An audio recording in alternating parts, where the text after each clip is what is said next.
Godmorgen venner. Jeg har prøvet i denne her lille video at løse en ligning, så I kan få lidt hjælp til hvordan man gør. Vi har taget en helt tilfældig ligning fra bogen af, og den vil jeg så prøve at løse, og den hedder x plus 10 er lige med 2x minus 3. Og hvis vi kigger hernede i den næste, så vil jeg gerne prøve at have det her x væk. Så jeg har minuset med et ekstra x. Og hvis jeg gør det på den ene side af lighedstegnen her, så skal man gøre det på den anden side. Man må egentlig gøre lige hvad man vil på hvert lighedstegn, eller hver side af lighedstegnen. Men det skal være det samme. Så hvis jeg propper 4 ind herover, så skal jeg også proppe 4 ind herover. Men det giver ikke lige nogen mening at proppe 4 ind i det her regnestykke. Men jeg har minuset x'et væk herover, og herover har jeg også minus med x.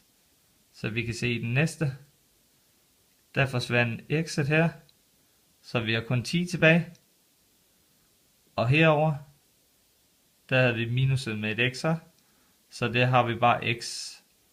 Det giver jo så 1x, der er det samme som bare x. Og så har vi minus 3 tilbage, som vi ikke gør noget ved. I den næste her, så vil vi gerne have tretallet væk. For det gælder om at få x til at stå helt alene, så vi finder ud af, hvad x det er.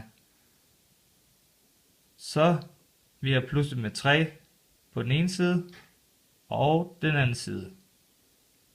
Så vi får hernede, så har vi så fået tretallet væk her, og lagt tretallet til der. Så det vil sige, at x er lige med 13.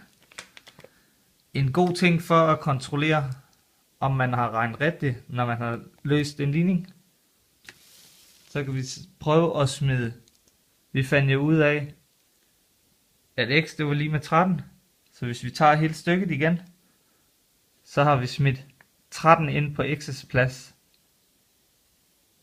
Så den hedder 13 plus 10 er lige med 2 gange 13 minus 3. Hvilket giver 23. Og her giver den 26 minus 3. Så 23 er lige med 23. Hvilket gav, at der var lige meget på hver side. Hvis ikke man havde fået det samme resultat på hver side, så var ligningen nok ikke løst rigtigt. Og så kan man så prøve forfra med et andet tal. Super. Held og lykke.